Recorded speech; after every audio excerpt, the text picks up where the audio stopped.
Hey everybody, back again, just to remind you, don't stop going. And, I was sitting here thinking, I have no clue what I even would talk about today. I didn't want to get out of bed, I had to force myself to work out, and each day has just been a little bit more and more of, not feeling today. And when you're going through healing, when you're kind of backing off of your routines and you feel like I'm just treading water, I'm just going in circles and I don't know if I'm on the right path, the wrong path, a path, but all you can do is just remember, just like these airplanes, they keep going and let it pass. But same goes for all of us, that when you don't want to get out of bed, think of a reason to get out of bed. Think of something that you're grateful for. And the one thing I had to remind myself is I have a roof over my children's head. They have food in their bellies, they smile, they're hopeful, and those are things that give me the drive that I need to remember, that I need to look at them when I'm down. And if you don't have kids, maybe you have fur babies, maybe you have parents that mean the world to you, maybe you're a teacher and your class means everything to you, maybe you're just an outgoing person that loves to connect with strangers and you change their day.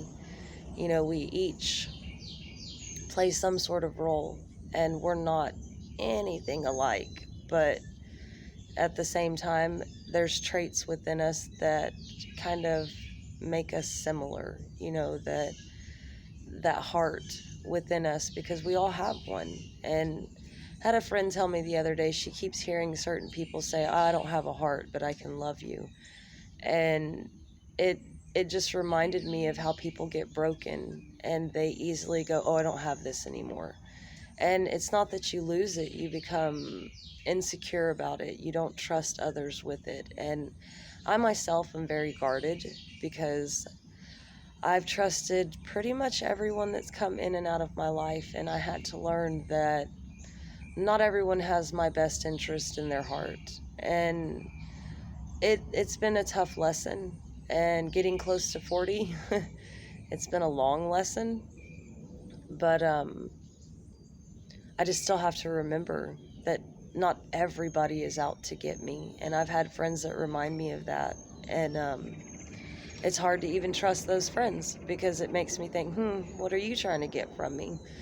But I have had to start teaching myself or learning that it's okay to trust and it's okay to get hurt. And it's okay to pick yourself back up and keep going, because if you don't get hurt, you don't grow, you don't learn. If you go through life getting everything you want, you become entitled and you forget where the important parts of life are at. And I just want to remind you that there are days where you're going to learn hard lessons, and don't stop there. Keep going. There are days where it's going to be so simple and you're going to be like, wow, everything good happened. And embrace those days. Make those the days that help you get out of bed and remind you that not every day is meant to hurt me or break me or teach me something. That some days are meant to just be celebrated. Um, and the more that you begin to celebrate, the more that you see those times, the more that you allow those people into your life, you'll start seeing that there's a lot of graciousness in the world for us. There's things that are meant to heal our hearts where they were once broken. And it's sad to hear those people say, "I don't have a heart. It's been broken," because the one thing I know is I have a heart that's been broken, and I have glued it, taped it, hugged it, loved it, and it's still going. It's beating, and some days it beats with elation, like I could fly to the moon and back. And other days it's really slow and stagnant, and I wonder, is this where I quit? Is this where I just don't care anymore? And the one thing I've learned about myself is I will always care. I will always have a part of me, even if I'm on my last leg, that gives back, because that's where, when you give to the world gives back to you. And we can't keep going around hoarding, it's mine, it's mine, it's mine, it's mine, because all you're doing is shorting yourself and the rest of the world around you. And especially if you have children, they're not being taught that certain aspect that will save them later in life. And the other night, my daughter made a comment to me about perfectionists like me are disgusting. And it took me back to have my 12-year-old see me in a certain way. And I said, I'm not a perfectionist. And she said, yeah, you are. You have always been one. And she said, but to people like me, that's disgusting. And it made me realize that a lot of people in the world will look in on somebody and not even know the battles that they struggle with, and they will judge that person harshly. And I made it clear I've never walked around proclaiming to be a perfectionist. I do not hold them to the same standards that I hold for myself. If I choose to make my bed, it's to solidify the morning and say, okay, it's time to go on with my day. If I exercise daily, it's to give myself the drive and the healing that I need. If I sit silently in my thoughts and I don't complain, it's not to be better than everybody else. It is to center myself, to find that balance, to keep my heart connected to something greater than myself. And once we were done talking, she kind of understood, but there's still this hostility that I am seen as someone that is a perfectionist. And I know that we make mistakes. We all make mistakes. So a perfectionist is what I'm far from. But I've been told that you make everything look easy. And these are things that are held against me in my life. And I think I've worked so hard to get here. And a lot of you might be the same way, that, you have successful companies or you're struggling, but either way it goes, it's that you have that drive that you put into your life, and you focus on your life, and you get in tune with spirit to help guide you through your life, because in the end, that's what it is. It's yours. It's the one thing you were given at birth is your freedom, your life, your thought, everything about you. And we get incorporated into this bigger picture of more than just us. And a lot of times we get lost in that bigger picture. And for the longest time I had convinced myself I was in a great marriage, 16 years, and it was abusive. And we did it to each other. We became toxic and just could not separate from the fact that this is not my forever. This is my for now. And one day it just finally clicked that it's not fair to me, it's not fair to him, it's not fair to our kids, and we had to go separate ways. And those separate ways took a lot of healing for myself and my children and even our dog. But just don't stop and don't give in. Don't say this is where the road ends, because sometimes the ending, actually every time, the ending is a new beginning. And it might not be the beginning that you were expecting, but go with it. See where it takes you. Understand that you don't have to be in complete control of how your life is going to be. Instead, just kind of surrender. Today is the day that I trust the greater power or the universe or God or whatever you want to call it. But when you can trust in divine intervention or divine guidance and begin to understand that you're being led, and even if you're being led to be a leader, you still have to be led. We still have to have training. We are taught to sit up. We are taught to crawl. We are taught to walk. We are taught to feed ourselves.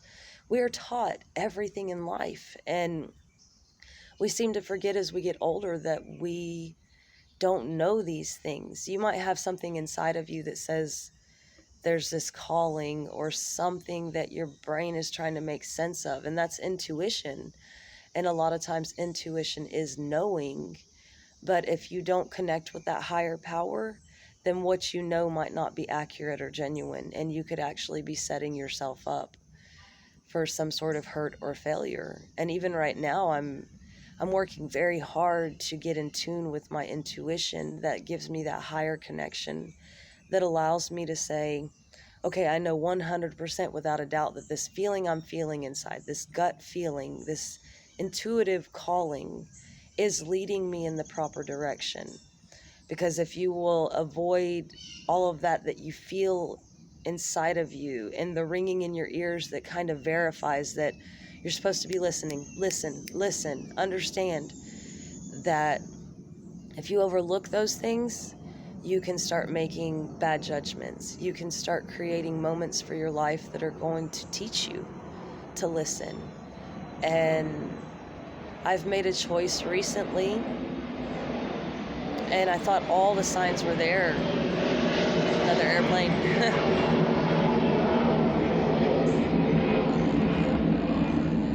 Okay. And I thought all the signs were there to verify that I was on the right track, that I'd made the right decision.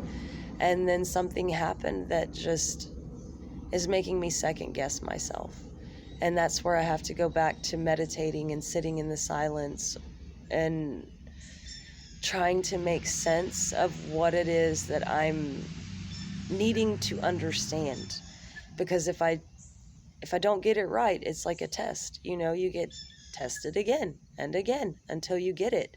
But the thing about those tests is that things constantly change. Situations are different. And even still, you might not get the answer. And you can spend your whole life trying to get one answer right to move forward.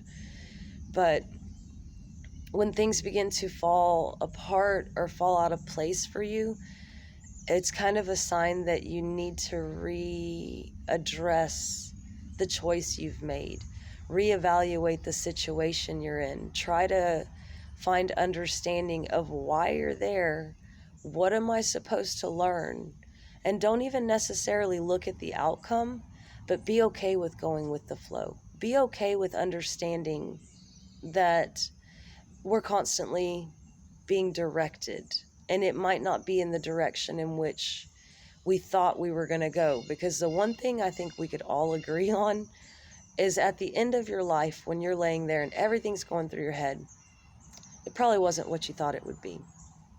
It probably wasn't people that you thought you'd spend your life with, or even in my situation, I was told I would never have children, and I have 2 wonderful children. So to understand that someone can tell you one thing, but you could turn around and show the world something different. And what people say to you affects the way that you feel, and if you're motivated enough to try. So just understand that what you say to you is all that should matter. What you feel inside is all that matter. How you react to other people is what should matter, not how they're reacting to you, because you can't control their emotions. You can't control their reactions or their actions. You really can't control anything. So, well, other than yourself. And if you have gotten to where you've lost all control of yourself, go back to the basics. Go back to making yourself a challenge. If you find that you're not eating healthy, challenge yourself. One snack out of the day, make it a healthy one. If you find that you've become stagnant and lazy, a 5-10 minute walk each day and build it up from there. And when I first started working out, it was 10 minutes a day. And then I went up to 15 minutes a day. And now every day it's 20 minutes a day. And I'm starting to regress on that. So the days that I'm like, I don't feel like doing this, it's just not in me, I have to at least put in that 10 minutes again to keep reminding myself that we're not done. We have to keep up with that drive, because if you don't use it, you lose it. And it's very easily, when you stop challenging yourself and you challenge others, you will not continue to move forward, and you will induce a lot of arguments and anger and upset into your world that you could have avoided if you would have put the challenge on you. And I just want to remind you, like I remind myself and my kids, that the only person you're in competition with is yourself. The only person you're working to be better than is who you were yesterday. And when you can begin to challenge yourself, you work to become the best version of you. Because does it matter if Joe Schmo is not at his best and he's not affecting you? Not really. But does it matter if Sheena is not applying herself to her life and she's letting herself slip? For me, definitely. So just remind yourself that challenge you. Challenge each action that you're taking, the way that you react, the way that you choose to spend your time, even down to what you eat, how you think. Because when you think negative or you speak negatively about yourself, you are doing worse than the biggest bully in your life. You are convincing yourself that you're not enough for you.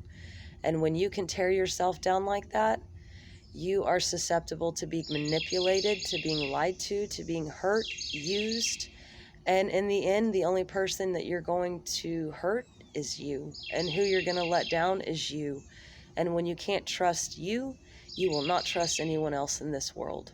So just remember, you are number one. You are number one. And talk to you all soon. Love and light. Peace out. Bye.